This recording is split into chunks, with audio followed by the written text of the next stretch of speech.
Update. Me 25 female with my fiancé 25 male arguing over our wedding budget might end our relationship. Original post. My fiancé and I have been together for 4 years and everything has been great up until now. We've always been in agreement about our lives and what we want for the future. Finances has always been one thing that we agreed on the most. Monthly budget, not buying excessively, living within our means, and finances including the wedding. He's always known from early on that I love big weddings and always wanted to have one, and that would be an area that I would splurge a little on. He was always supportive of this and in agreement with me and said that he'd like one too. In October, we got engaged and things were great until we started the wedding planning. We were just getting the basics done and mainly doing research into prices. And we discovered that we didn't have quite as much money as we would like to have for a big wedding. And we were both disappointed, but started looking into how we could scale back and stretch our budget in the most efficient way possible. Then, in the beginning of November, my parents gave us a hefty chunk of money for the wedding and all of the other expenses that go along with it, including the honeymoon and the engagement party and the bridal shower, all of the good stuff we weren't going to get to have before in our budget, and possibly even have some leftover. The only things that we would have to pay for would be our bachelor/bachelorette parties. We were insanely excited and grateful. And my fiancé even commented that now we could have the wedding of our dreams, and we went planning in our merry excited way. At Thanksgiving, my fiancé went to visit his family on the opposite side of the country, but I wasn't able to go with him. And when he came back from that trip, he seemed more standoffish about the wedding, and pretty much stopped helping me plan it. When I asked him why, he said that he was just tired, and I let it go. Then when he got back into helping me plan it, he was suddenly against having a big wedding, despite what we'd previously talked about and planned. He said that having a large wedding seemed like an annoying waste of money, which was news to me because I'd always been excited about having said wedding. Then it progressed to him saying that having a big wedding would make his family uncomfortable and make them feel out of place because they didn't grow up with/around lots of grand things. He also said that his family wouldn't be able to fly out for the wedding. So I proposed that we take some of the money out of the big wedding and have another, much smaller ceremony at the reception, where his family would be comfortable and within a reasonable driving distance. He said no, F that, let's just have a smaller wedding to begin with. When I asked why, he would never give me a legit reason.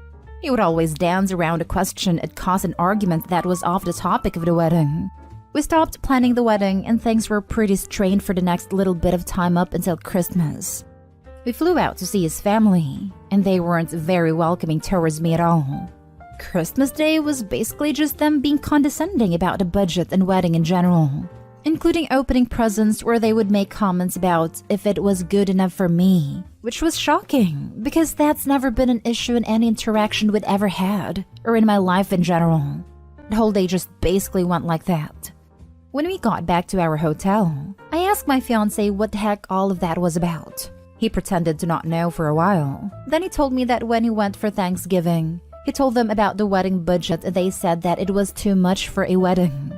And they didn't want to come because they felt it would be uppity, flashy, and arrogant. When I asked him if he defended what was originally our choice, he exploded and told me that he felt that the big wedding budget was materialistic and ridiculous. When I asked how it was materialistic, he said that it just was and that he was sick of my materialistic behavior. Again, I asked what he meant by that. And he said that me liking high-end stuff and getting my nails and hair done was materialistic behavior. This confused me too because while I like nicer things, it's never been a requirement. And I don't demand that everything I have be expensive and high-end, and I don't care about how much money a person has or makes or anything like that. Plus, when I do buy stuff for myself, it's from my own personal money in my own bank account that I deposit money in after all of the bills and necessities with my fiancé have been taken care of. I've never once asked my fiancé or anyone else to pay for any of that stuff, and me spending money from that account isn't a regular occurrence whatsoever. My fiancé even has his own separate account for things he wants and likes too. Then he jumped back to the wedding and said that he finds it stupid and irresponsible to spend thousands of dollars in one day, just to get a piece of paper that we could get at a courthouse. He also kept mentioning that we could spend the money elsewhere.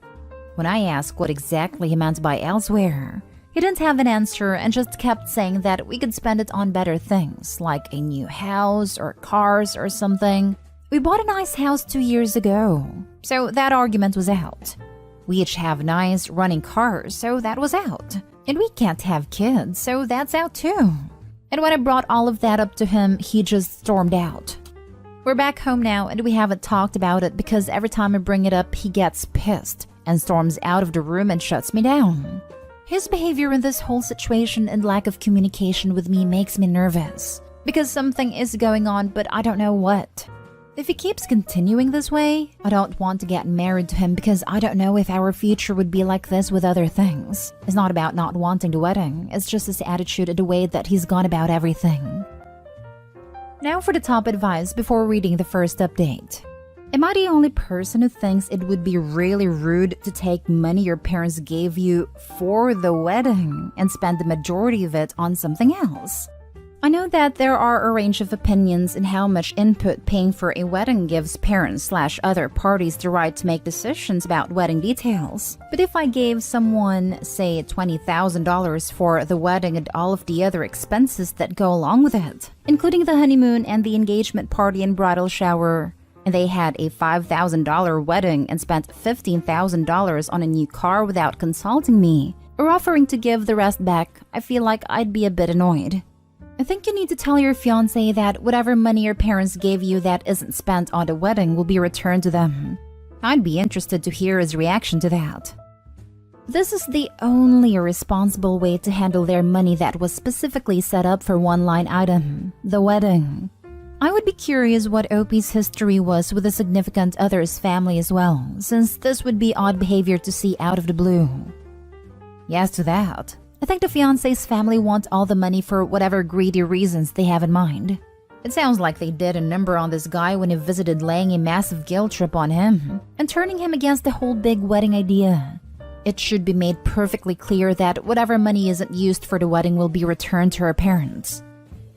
It sounds like his parents felt inferior because they couldn't contribute like your parents could, and instead of accepting it graciously, they worked on your fiancé and turned him against the wedding and you. This is about a hell of a lot more than a wedding. Return the money to your parents with thanks and call off the wedding for now. If you can't communicate about this, if his response to disagreement is to turn on you, I don't see how this is going to work. This, especially after Opie's parents chipped in a huge amount and her fiancé's parents couldn't. His parents don't want to accept that they're too poor to contribute as much as Opie's parents, so they have to rationalize some other reason they won't chip in as much. Cognitive dissonance is a hell of a thing. Now for the first update. Thank you to all who offered advice the last time. I took some suggestions and they definitely helped bring the situation to a point. About 2 days after I made the first post, my fiancé and I got into a really huge argument, and I figured out that he did want to send the money to his family. He came home and I told him that we were going to talk about what was going on, and this time no amount of arguing was going to change the subject.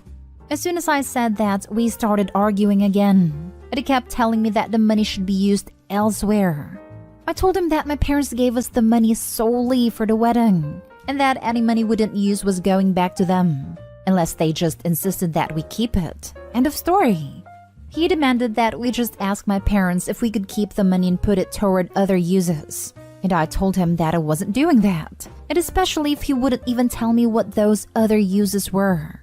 He finally broke and said that he felt it was wrong to have a big wedding when his family could use the money for more practical and useful things.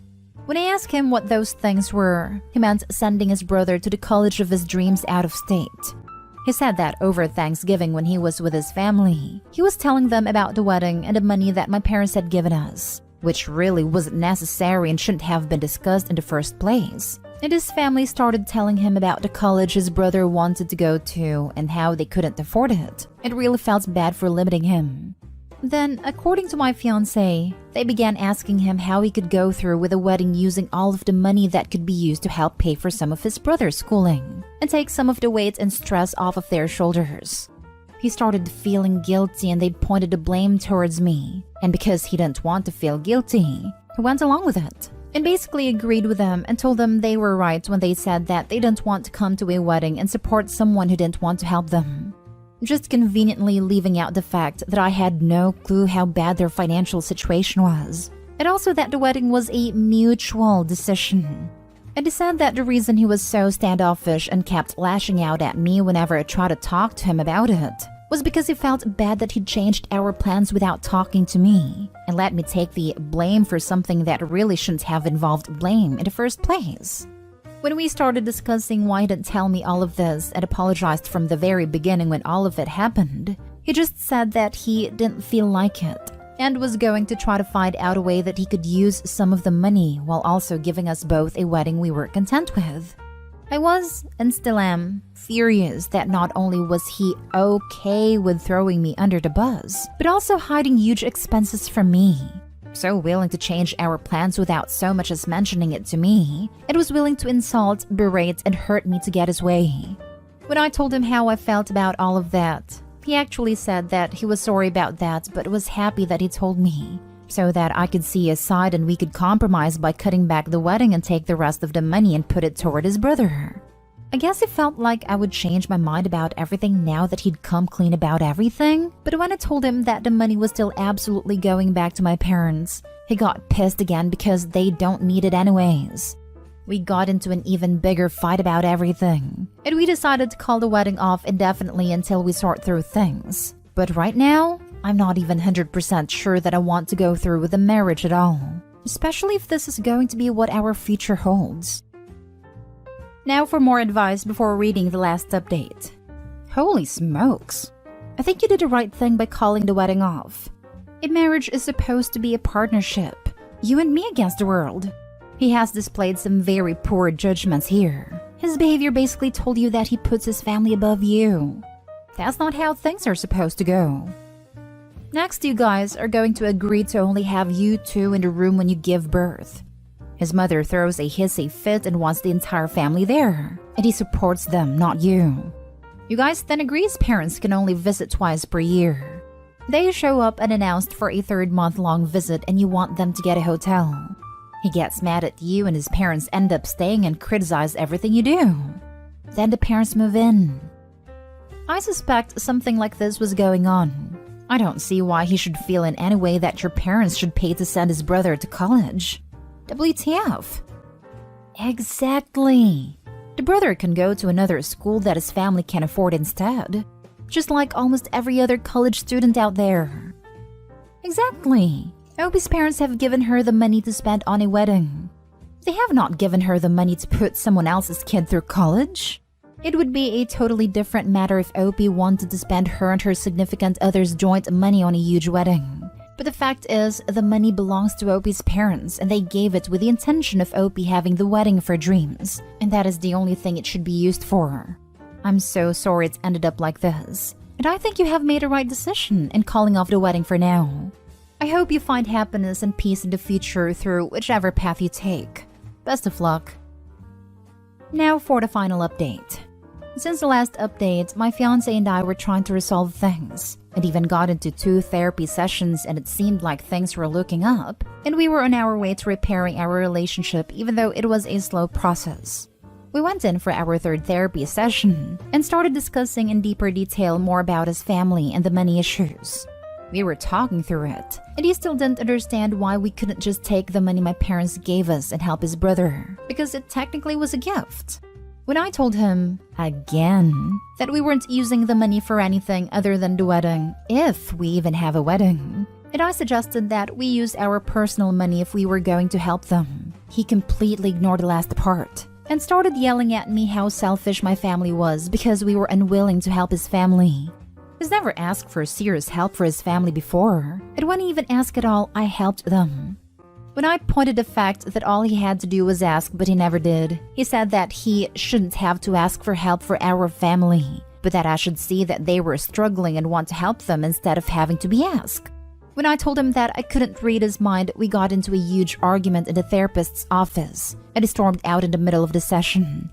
I followed him out and we argued more in the car. Then when we got back to the house, we continued arguing, and he said that he fought so hard for his family because his brother was the last chance they had. When I asked what that meant, he said that I should be trying to help them too, as it would be the least I could do since his brother was basically their only chance at expanding the family since I couldn't have kids. Then we got into a completely different argument about kids and how I can't have them. Before we even started seriously dating, we talked about kids. And before we found out that I couldn't have them, we both agreed that we didn't want them whether they were adopted or not. Then we found out that I couldn't have them for medical reasons and we talked about it again. And we were both in agreement that we still didn't want them. Apparently, his parents have been pressuring him about that too. But again, instead of talking to me, he thought I'd change my mind later down the road. We got into a really awful argument, the worst one we've ever had, and it got a bit physical. I kicked him out and we officially ended our relationship the day after. I'm not sure what we're going to do about the house situation. It's in my name, but he doesn't really have anywhere to go. But I do know that our relationship is over for now, if not forever. It's in my name, but he doesn't really have anywhere to go. And that, my darling, is no longer your issue to worry about.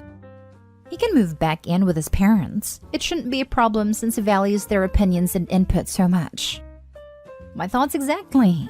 The way he's not wasting his money on rent, it can go straight to more important uses. So, his family feel entitled to your financial support for their other child because you can't give them grandchildren to which they feel entitled?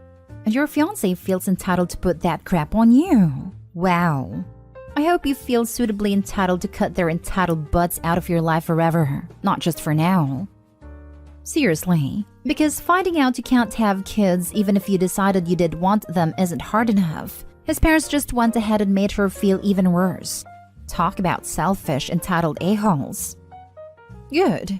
He's a gold digger.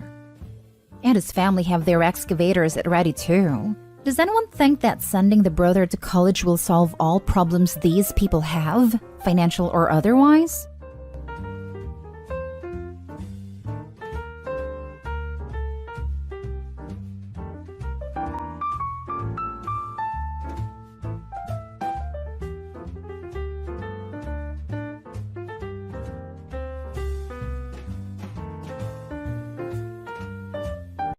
I think my husband's mistress thinks he is richer than he actually is. My best friend thinks I'm a douche because I'm keeping silent. Plus update. Original post. Husband in quotes because we are not married legally. He's 39, me 39, mistress 29, and best friend 39. We have been together for 14 years, living together for 11. He came and told me that he was in love about 3 weeks ago. I was surprised at the lack of care I had to give at receiving such information. I did love him, but maybe my love has always been conditional, and its survival depends on it being reciprocated, because it literally vanished the second he confessed to me that he was in love with another woman. He didn't want a separation, but to maybe open the relationship, or let his feelings for her subside. But I said it was over. It was like I never had feelings for him ever. He was taken aback by my indifference, which I thought, the audacity. Did he want me to be hurt and suffer? I told him that he should be relieved that he didn't cause pain.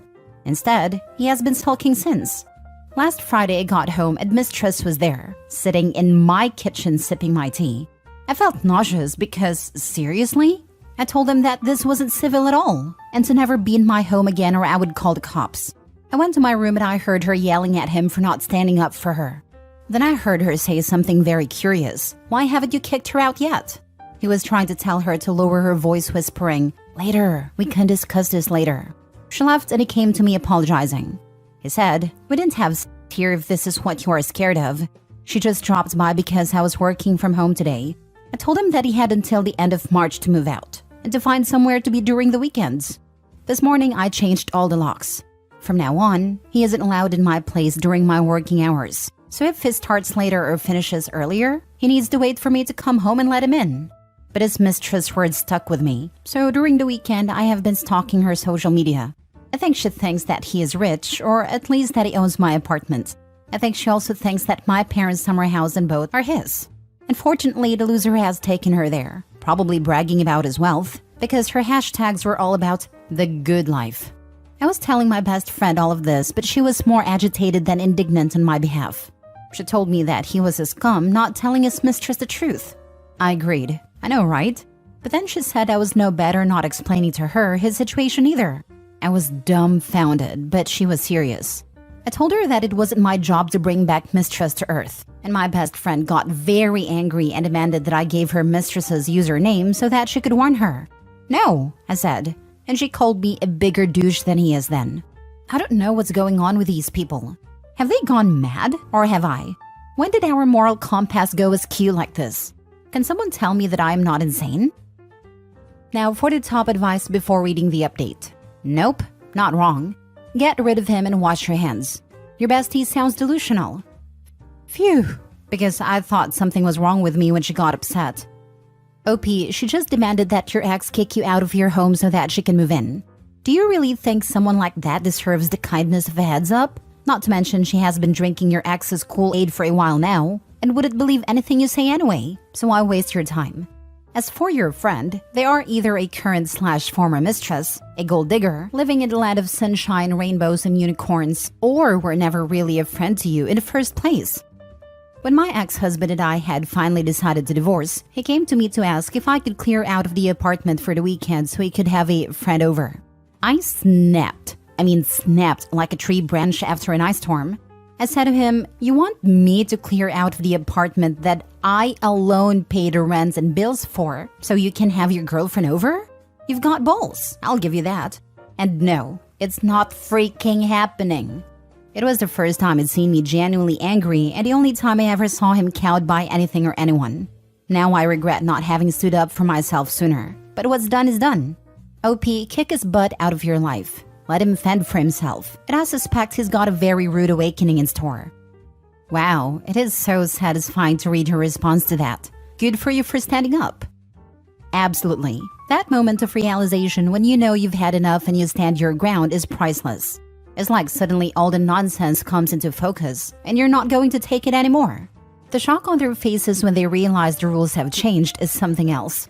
It's good you found your breaking point and put down your foot. Too many stories where that doesn't happen soon enough. Cheers to newfound freedom and self-respect. Lol, you're not responsible for his lies. Kick him out and leave it. He has until the end of March. You also need better friends. What the heck is wrong with you not giving the mistress a heads up?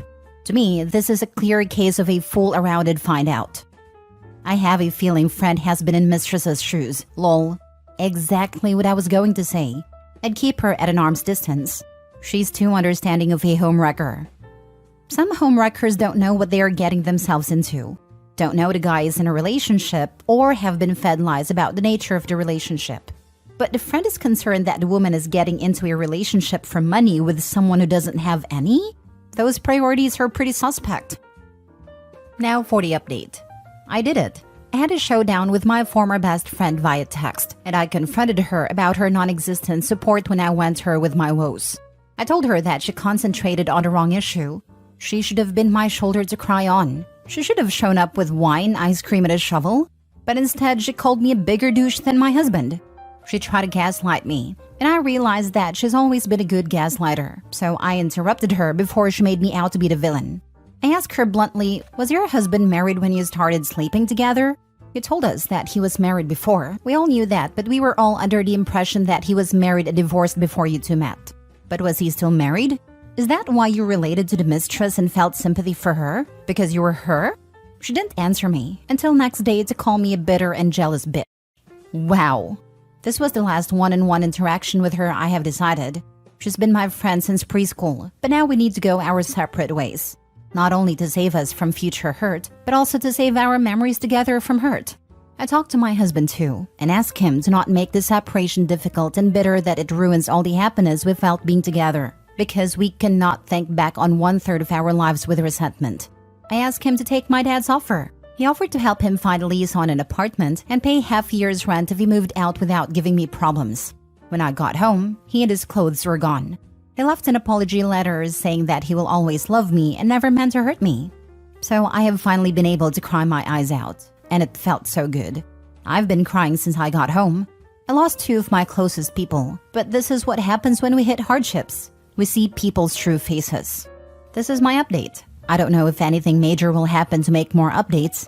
It is time for me to move on. Wow, OB, good for you. Your friend is definitely not worth your time, and your soon-to-be ex should be thanking his lucky stars that you are so kind. You've said it quite succinctly. OP is actually kind-hearted to help the cheater out. Much better reaction than I would have had. And I'm happy that she called out her ex-friend's BS. Projecting much, eh? Just like the comments under her previous post said. She was truly something else, that one.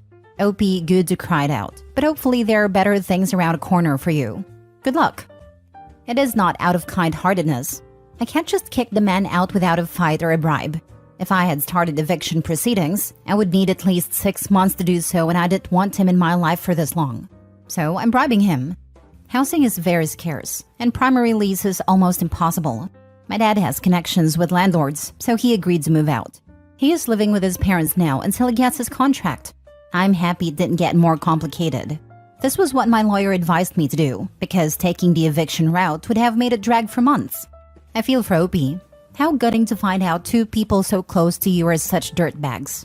I hope we get an update where the mistress finds out. Amen. Reminds me of a post I saw yesterday. Girl's friend had phones with a married man and didn't see the problem with it. There are two types of affair partners, those that know and those that don't. The latter is whatever, but the former are hell to a man. He left an apology letter saying that he will always love me and never meant to hurt me. Sure was acting like a man who didn't want to hurt her. It looks a lot like he just wanted her to notice him and went about it with the logic of a 5-year-old. Instead of having a mature conversation and talking about how he felt, he figured having an affair should work.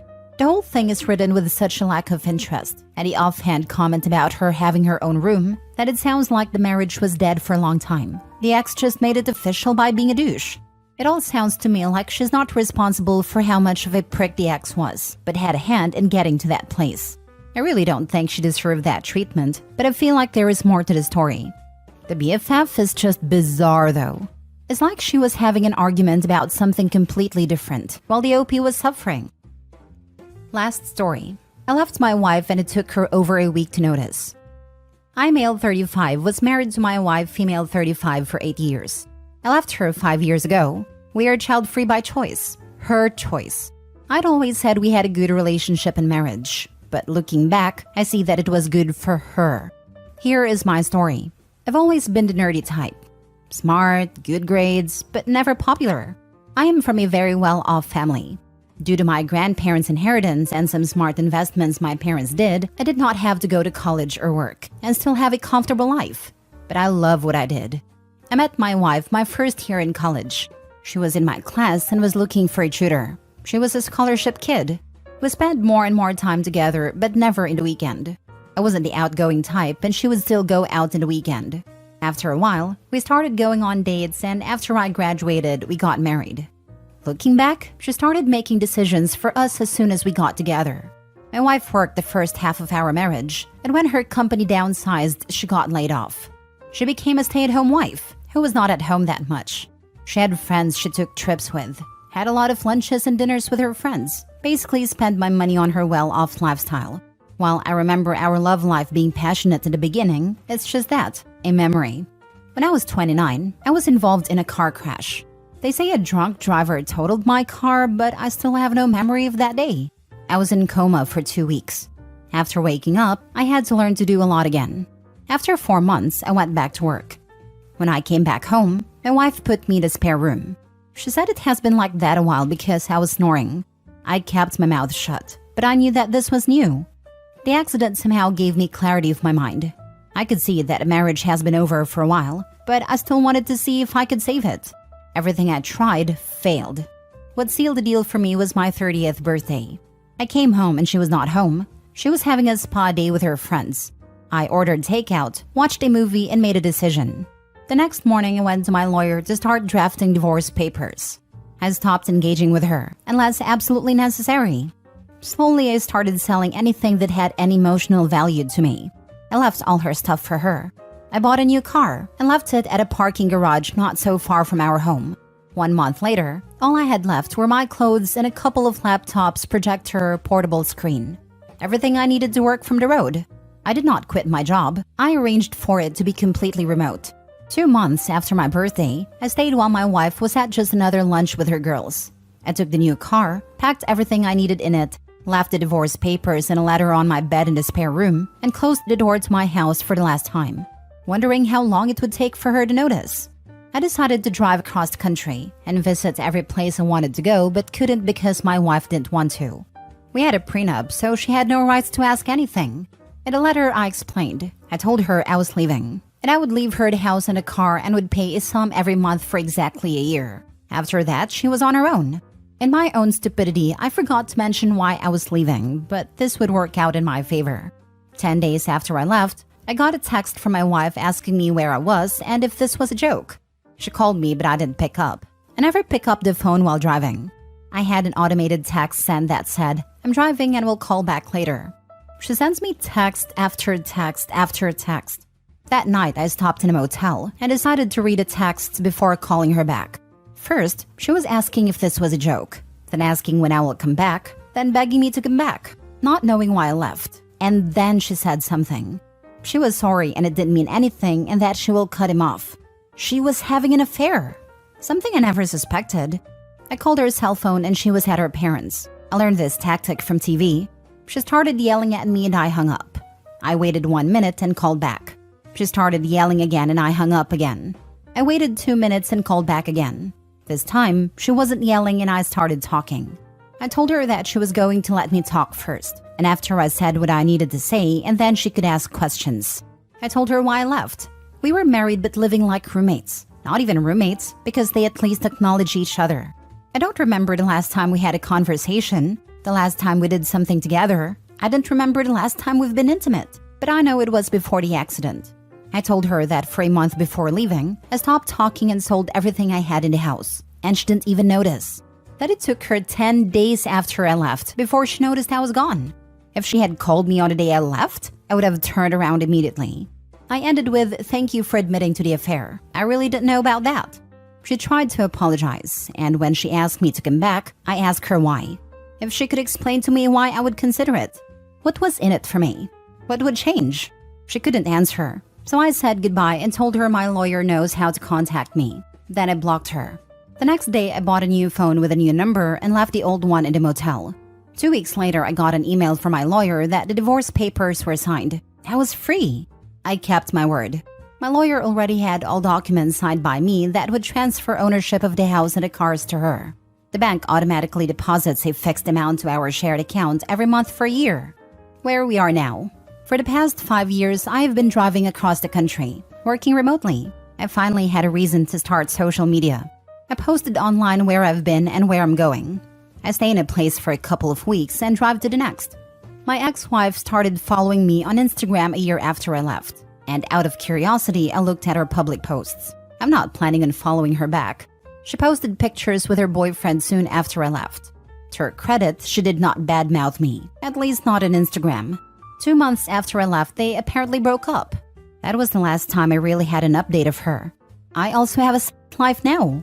Once I put myself out there, it turned out to be easier to have casual hookups. No committed relationship.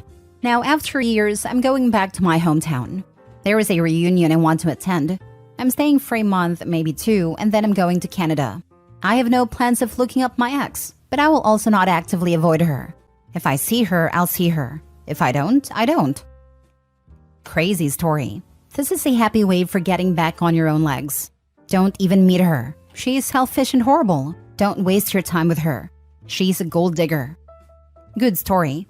You realized something was wrong and decided to leave your wife. That was smart. But I think that before the accident, she had her adventures. After the accident, when she decided to have you move into the guest room, she didn't want to be unfaithful to her lover with you. Why did you leave her your house? As someone that recently got out of an abusive marriage, you have no idea how much more mental anguish and loss of physical time and energy I would have had to endure if I tried fighting for anything extra for my ex-wife. What I would have to go through to get the apartment and the car was not worth the stress and anxiety and fear of her retaliating. Simply walking away and starting over from nothing was so much better for me. And I'm sure Opie felt the same, though he at least had more backing to start off with than I did.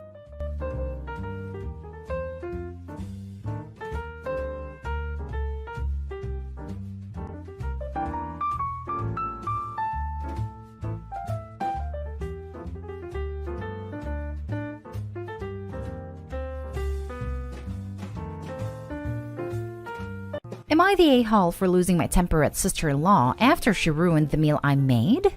Plus update. My sister-in-law Ashley is, for lack of a nicer word, obnoxious. She constantly does whatever she wants, even when you ask her not to. She thinks she's right above everyone else, even when she's dead wrong. And she's just got this very stereotypical baby sister attitude, where she acts like she can do whatever she wants and nobody's allowed to be mad at her because she's baby. Yes, that's something she regularly says. My husband says she's the youngest of their family, so her acting that way is normal. But I pointed out I'm the youngest of my family, and I've never acted that way.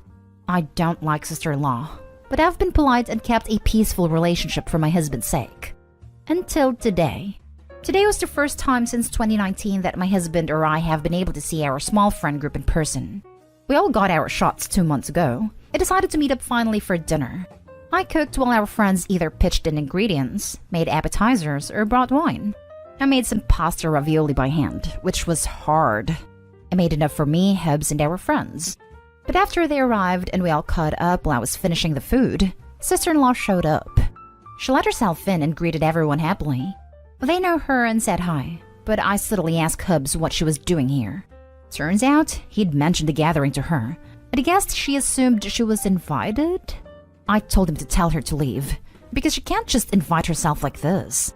He said that would be humiliating for her, and asked if she could stay. I was annoyed, but agreed. Things were fine at the start. I had a few sips of wine to relax, and was about to plate everyone's food at the kitchen island and bring it to them, but forgot Parmesan, so I went to get it. I heard sister-in-law say she'd help bring the food to the table. I said no thanks and to stay seated. My back was to her, and she said something I missed because of the loud clang of a pot hitting the floor. I heard everyone gasp, and I closed my eyes. I knew it happened, but didn't want to look. When I did, I just started crying. Hours of work splattered on the floor. Sister-in-law said it was okay, that it was just pasta, I'll buy more. I lost it. I called her a stupid witch that ruined the entire dinner because she refuses to listen. She started boo-hooing, and I told her to shut up and leave. She ran out crying, and I sat down to cry too. Our friends consoled me, but husband tried to say I went too far. But our friends told him he was an a-hole and sister-in-law wasn't wrong. They helped clean and we ordered pizza. But after they left, Hubs and I were flooded with calls from his family saying I was a horrible spoiled brat who made their baby cry over some stupid food. Now I'm just crying and feeling like garbage. Did I go too far? I don't usually get so angry or curse. Am I the a-hole?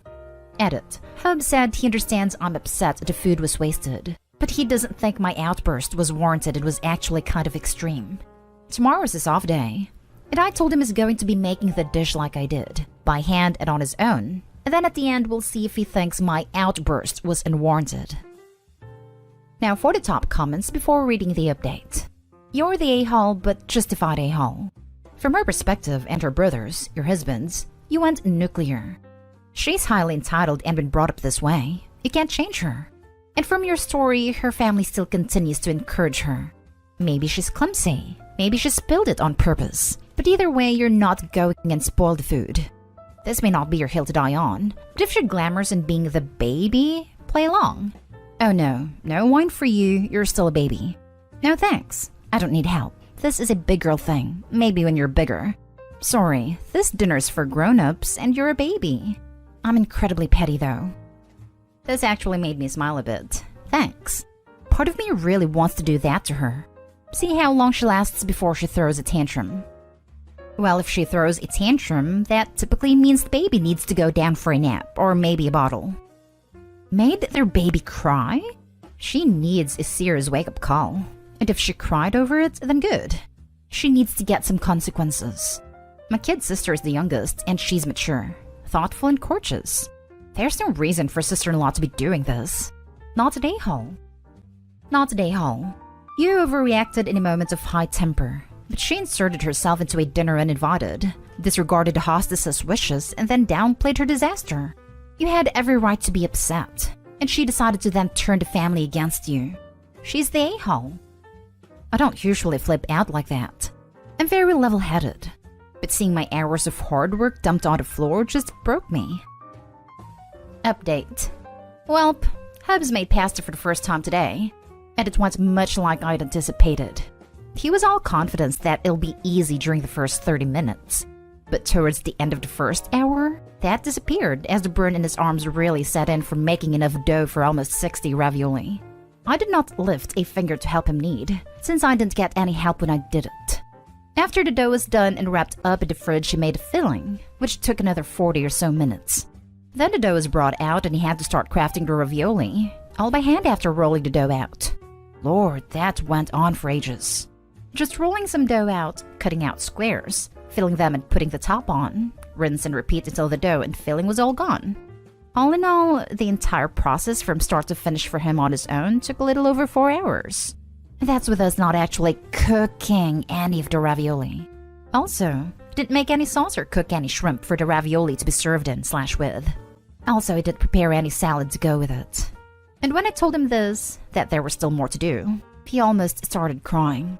He started saying sorry at the 1 hour mark and he hasn't stopped apologizing since. We had a long talk about his sister and the dinner she ruined, and the other time she spoiled similar incidents. There's a lot.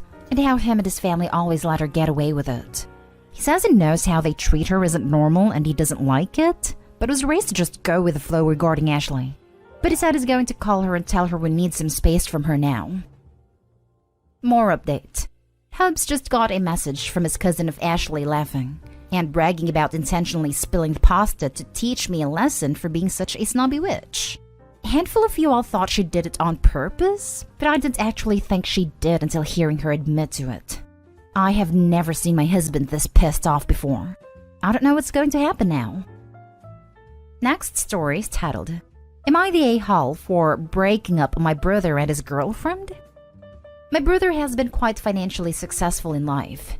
He's been dating his girlfriend, Gia, for about 2 years now, but she honestly earns probably 10% of what my brother makes. However, they split costs evenly on everything, which would of course be fine, except that my brother wants her to move in with him and pay rent. I've become pretty good friends with GF, and she told me she was upset because my brother wants her to pay half the mortgage and utilities, etc., which she absolutely cannot afford as it's a very expensive house. This isn't a one-time issue either. My brother has developed champagne tastes, but expects her to pay half the costs of these tastes that she literally cannot afford. They both then came to me about it together, because I think they felt I was a neutral party in some ways. Basically, I was blunt with them. I said they need to discuss financials, and that any healthy couple would have to confront how to approach earnings if they want to continue long-term. Either A, my brother needs to shoulder more cost, or B, they need to spend less, including on housing. My brother made it clear those were not options he would accept. So I said the simplest solution is not move in together, but they'll need to address this issue at some point, or accept they're not actually expecting to be together long term. Basically, GF took the last point to heart and felt that my brother wasn't serious about a relationship if he couldn't compromise on the issue. And now my brother is furious with me and told our family broke them up by telling GF to date a guy who will spend money on her. My family's now pissed at me too. And brother calls GF and me gold diggers. I'm a lawyer and earn the same as husband for context. Here's especially where I think I'm the a-hole. I told brother the only one who cares about marrying someone with money is him. And he's the greedy gold digger who will never be happy because he cares more about money than people he loves. I hate that I said that, because my point with GF wasn't even the money. It was that brother created an impossible situation for GF and refused to compromise or be flexible, which is necessary for a lasting relationship. Family is demanding an apology for everything, so now I'd really appreciate a third-party opinion on whether I'm the a-hole or if I have a warped view on relationships and finances. Not the a-hole. Good for you looking out for the GF.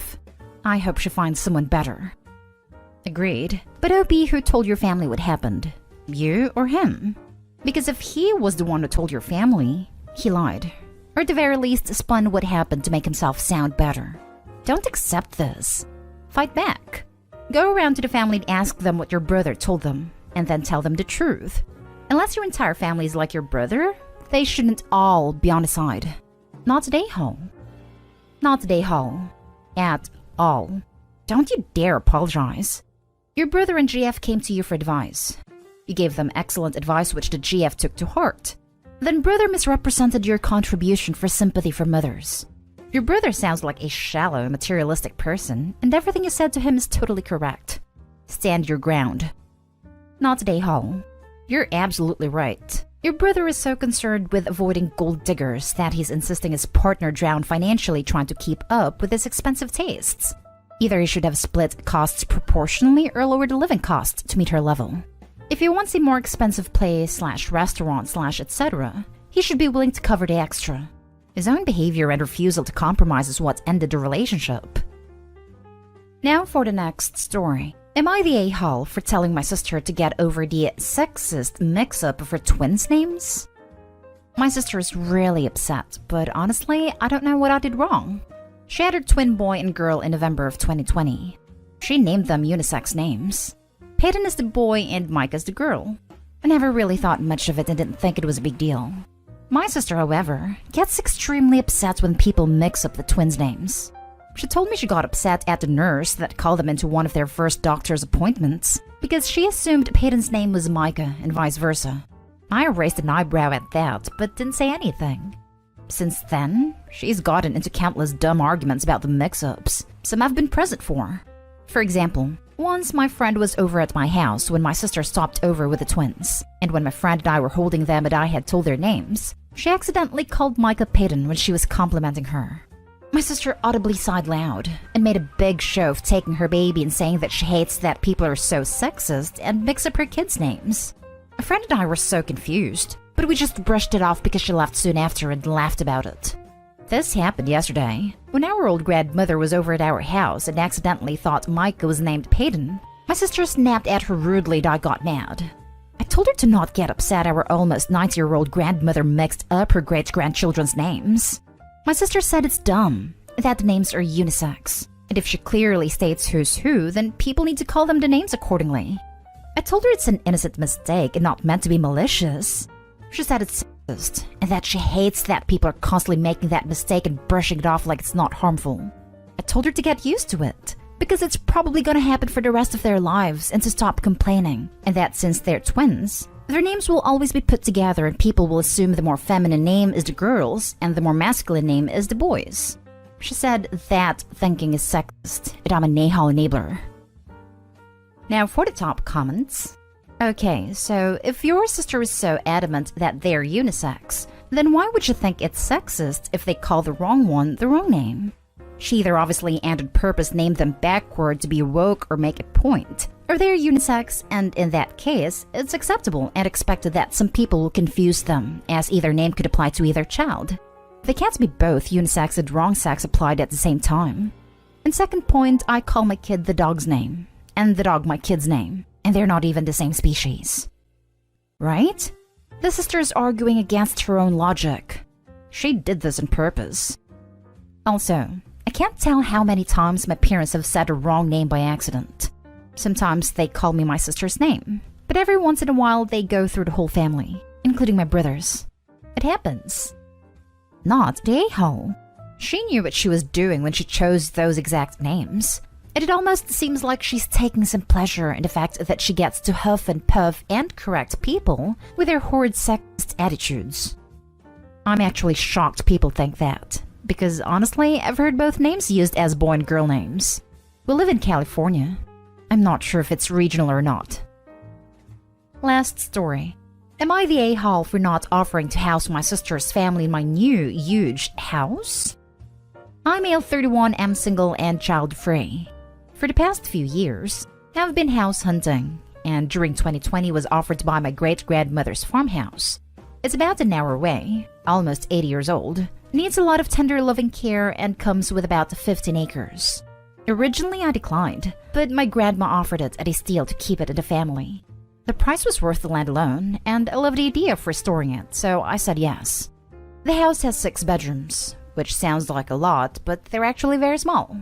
The plan is to turn 4 rooms into 2 rooms and a bath, 1 room kept as the master, and the 6th room is actually the dining area that will become a part of the living area. The one great thing is the kitchen is huge and has an outdoor extension like a mudroom. I've recently started construction on the rooms and have gotten some odd reactions from my family. My mother believes I should have kept the house as is, and when I pried, she admitted she thought I'd offer the house to my sister's family. My sister, female 34, has 3 kids, female 11, female 9, and male 3, and a deadbeat ex-husband. They divorced after her 3-year-old was born and my sister moved in with my mom.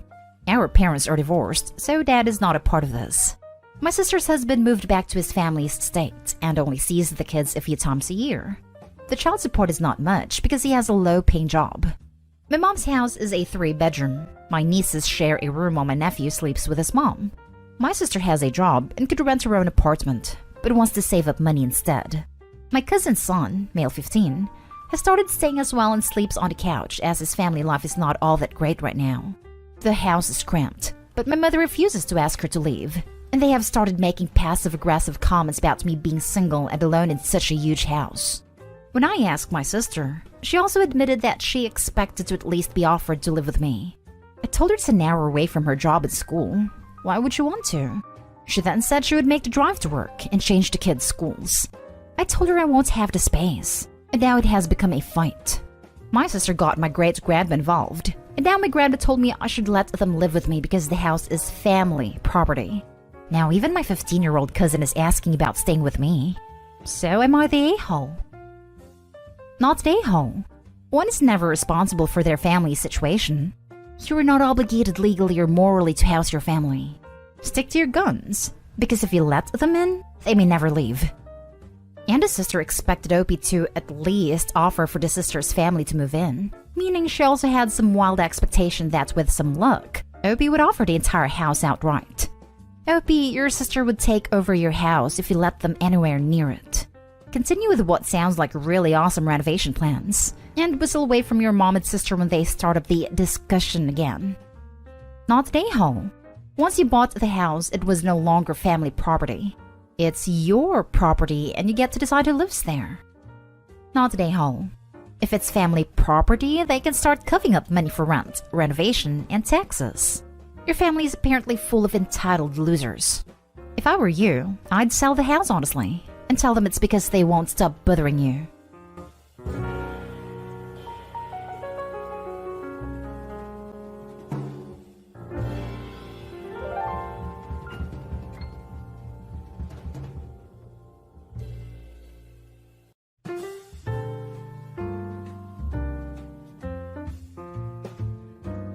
Update.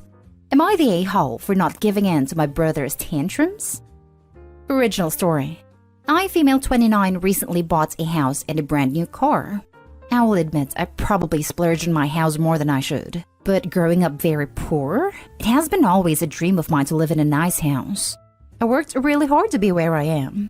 So much so that I undergo countless breakups because I always choose career over boys. My brother, male 25, is currently jobless. He works as a tourist guide before and can barely make ends meet. He has 5 kids now, and counting, as his wife announced pregnancy recently. He messaged me on Facebook that there is something he wants to talk about, and I thought he wants to name me godmother to his incoming baby. I said sure, and invited him to the house to get his approval about some things I modified for our parents. I gave him a tour and he admired my house greatly, saying things like how excited he is to bring the kids to my house. I do not mind anything about it, as I thought he meant a visit, which I'm more than happy to host them for. Imagine my surprise when he finally sat me down and finally revealed what he wants to talk about. He wants me to give him my house. I clarified whether he meant this house or the other house I bought for my parents which I still lived in. Still has modifications ongoing with my dream house. He said the house is big enough for his family and I can go visit them anytime I like. He even offered that if I really wanted to live there, I can go move into the maid's room and modify it for my personal use. I was shocked, I cannot speak, as he thanked me over and over for the house. I finally asked him where the heck did the idea come from, and he said our mother told him I will give him my house. I of course corrected that, and this is where things gone south. My brother repeatedly said since our mom said the house is his now, I cannot do anything but give in. I called my mother to tell him to buzz off, and lo and behold, my mother sided with my brother. To make this already long story short, my whole family had cut me off, and parents disowned me until I give my brother my house. My father has been brought to the hospital over this fight, and now I feel really bad. The guy I'm seeing now said to just give the house to my brother, and he'll help me to buy another. Reddit. Am I the a-hole here? Edit. To clarify, the house that they gave away is the newly bought one. One I thought where I could raise 5 adorable fur babies. Family home is in my name too, as I have to take out a loan back then to buy it. So yeah, it may be obvious I'm not the a-hole at first sight, but I feel like I could be one because my father got hospitalized over the ensuing fight for the house. Now for the top comments before I read the updates. Not the a-hole of course, but what the actual hell is going on here? The entitlement of your brother to expect that you will give him your house? And the nerve of your parents expecting that you would indeed do this? Actually, if your parents want to provide for your brother, they can invite him to live in the house you've bought for them. And they can live in the maid's room. Your family's toxic, Opie. And if that's how they see you, as a bank, then cutting you off is a good thing for you. I'd kick everyone but the dad out of the homes Opie owns. Both of them. I'd lock it down with a lawyer for safety. Cameras. All of it. This sub is way too familiar with some insane people. Is this a joke? One of the clearest not day hall I've ever seen. You already gave your parents one house, and they took it upon themselves to give your home away as well? Haha, thanks. I feel really awful though. As I mentioned, my father has been brought to the hospital over this. I feel really guilty because if I had not fought my brother and mother, he would have been probably fine. He thinks I should give my brother my house, as he thinks I can afford to buy another in a few years. He has a point, so it eats me up. Not today, Hole. And you should sell the other house in your name since they have disowned you, and take it to go on an amazing holiday. How horrible. This comment made me laugh. This is the same suggestion as my boss, who also happens to be my best friend. She said I should use the money to treat myself on a nice holiday in Europe as I had always wanted. Update. I'm trying to read all comments and I'm just so overwhelmed for your support. I'm temporarily staying at a friend's house ever since. Your encouraging words really helped ease my mood. I finally decided not to give this house and sell the other one to help pay for a vast majority of the loan in my dream house. I also decided to remove my parents' access to my health plans and remove them in my insurance. Last but not least, thank you for the award, kind strangers. Reading your comments made me realize how ridiculously unreal this sounds. And now for the update 8 months later. Hello. So, a lot of people have reached out to me since my original post. A lot has happened then, and I'll try to include much details as I can. So, I cut my family off back in December and removed them in all services that will benefit them being connected to me. Since I figured, hey mom, you told me I'm dead to you, then you get no free house for me anymore. So the reactions from our extended family were just as expected. Most of the adults sided with my mother, but my cousins expressed their support to me. I got uninvited with the family reunion I initially sponsored, and isn't that just the worst? My aunts and uncle had barricaded the gates when I arrived at my granny's house. I won't expand on this anymore because it still hurts until now. My mother also sued me for selling the first house back in January. It did not reach the higher courts and I won. Public perception of me got worse though. She and my brother took this defeat to twist the sympathy in their favor. They posted on social media about how I am an ungrateful daughter and that I owe them for everything I have. They also blamed me for my father's death. Yes, he died. I did not even get to attend a funeral because I'm banned. When this happened, I almost gave in and signed the papers to give the house to my brother. I blamed myself and believed them that my selfishness killed my father. At this point, my boyfriend convinced me to take a break from work and talk to a professional. I did just that, and I'm only now just realizing how messed up the way they raised me. Can't believe it took internet strangers to realize something is wrong with how they treated me. To be honest, I almost decided not to post an update. It was last month when my therapist suggested I should do it, because this is where me breaking off from them started. On the bright side, I saw how my fiancé's family really liked me because of this ordeal. I thought they were just being nice. But stuff happened and they supported me every step of the way, especially when my partner had to go overseas for a 1-week stay because of his job. They really took care of me, and even assured me I'm worth more than my family thinks I am. The nicest thing I've ever heard in my life came from his mother. Anyway, last July 21, my father's birthday, mother reached out to me. She explained to me that she understood she had no rights banning me from his funeral, but at the time all she can think about is how I cut them off my health plans, and it rendered them incapable of supporting my father's hospitalization. I did not realize this, and we cried for hours. She said she still blames me though, and doesn't think she can forgive me. I think I understand her. My therapist told me that thinking of what ifs is counterproductive. But still, if I could go back in time, I'll help them with this. My brother won't talk to me. That's fine. The feeling is very much mutual. I believe in natural consequences. You cutting your parents and family off financially after being manipulated and mistreated is a natural consequence. Your mom can blame you all day long, but her actions are what got the ball rolling. You are amazing and strong for working so hard to move past this. This is why people say fate does have a sense of irony. Opie was willing to give almost everything to her family but wanted one thing for herself. Opie's family wouldn't allow that, so they lose everything else of Opie's that they'd already had, and had lots of consequences as a result. Their greed and selfishness actually killed him. Sucks to suck. That Opie is still being manipulated by these people is insane. Opie, you need to keep that no contact up. Your mom showed right away she hasn't learned anything, changed, nor does she see you as a human being. Just a thing that provides stuff for her. She said she still blames me though and doesn't think she can forgive me. I blame her. Maybe do not disown the person paying for your health care? Your mother could have told you, but instead did a smear campaign against you. Bite the hand that feeds. Now for the next story. Am I the a-hole for my reaction when my husband asked about dinner after I gave him the news of my mother's death? I lost my mom days ago to cancer. I had a good relationship with her and my sisters. I took part of her care and my husband helped a lot in the past few months. He loved mom, or so I thought. He helped me take care of her home. He'd visit daily when I stayed with her and he cleaned her yard, walked her dogs, handled her financial issues. He's an accountant. Brought her stuff she needed before she went to the hospital. He never complained about the efforts he made or time it took to help her out. I received the news of her passing from my sister at 6 p.m. My husband got home within 30 minutes. He was resting on a couch in the living room when I came downstairs and my face was very telling, but he didn't notice somehow. He casually talked about how long and hard his day was and didn't notice that I didn't say a word. I spoke up and told him my mother just passed. He asked when and I told him about an hour ago. He leaned back and stared at me for a long minute, then said, "So what's for dinner?" I froze in my place. I just looked at him and said, "What? You don't need me to take you to the hospital? We gotta eat first." I blew up at him and called him unbelievable for his response to the news of my mom's death.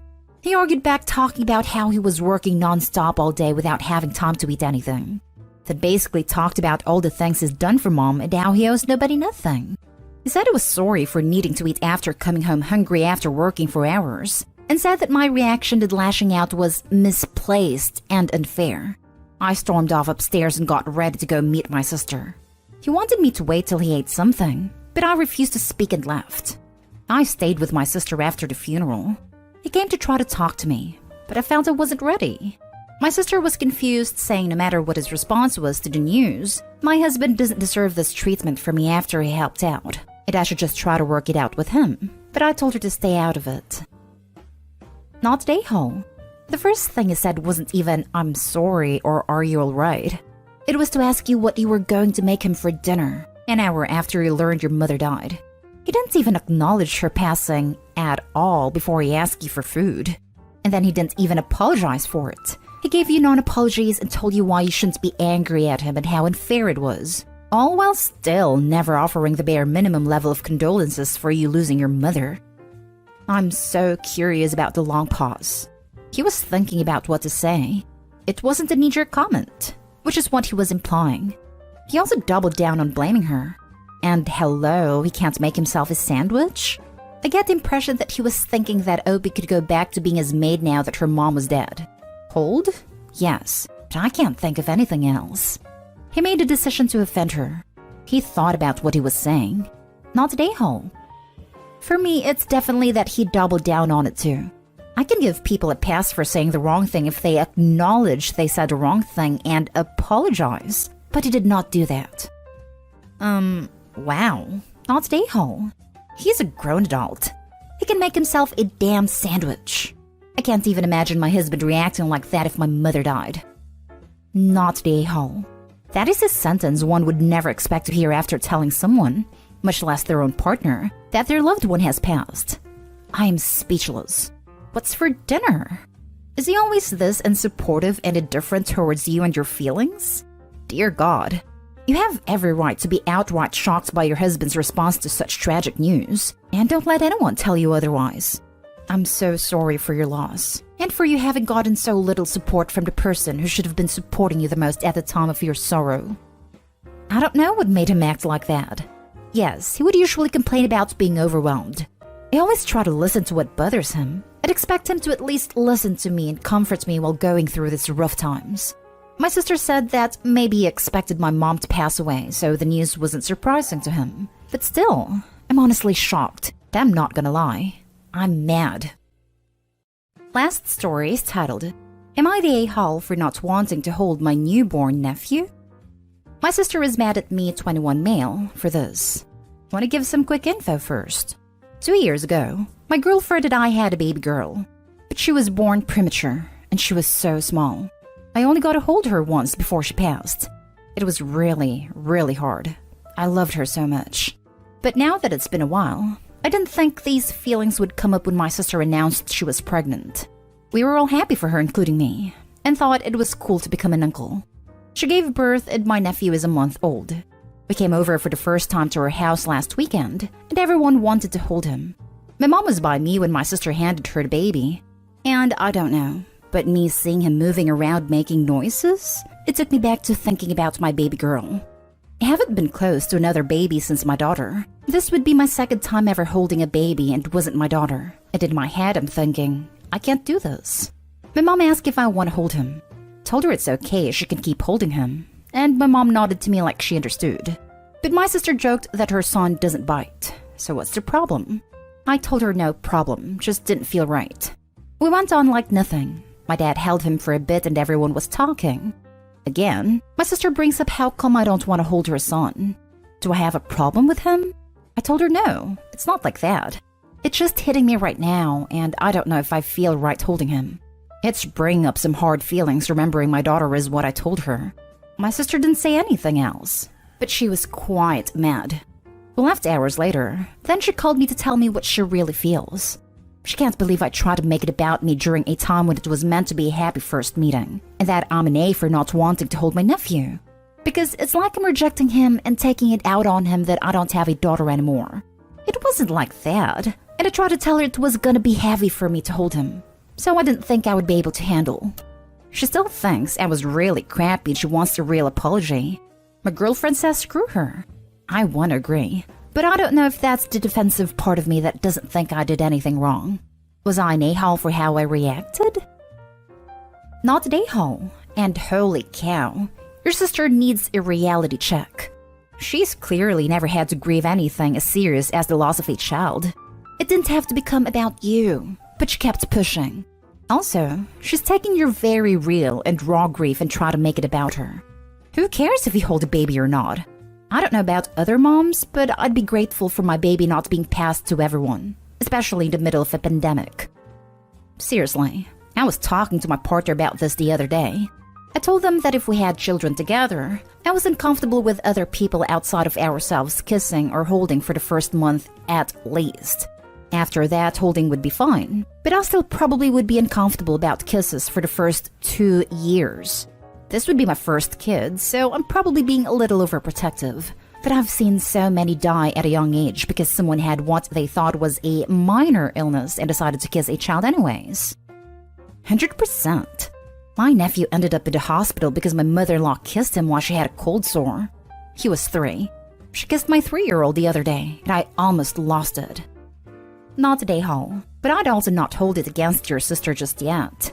She's a new mom who's dealing with both lack of sleep and still wacky from the pregnancy hormones at this point. She was an a-hole, but I expect that when she's further recovered and rested, you'll be able to discuss it properly, where she'll be able to understand your perspective and be contrite. Not an a-hole. You are still grieving, and it was a shock to your system that brought back things you were still bothered by. Your sister was an a-hole for trying to force you to hold your nephew when you were still hurting.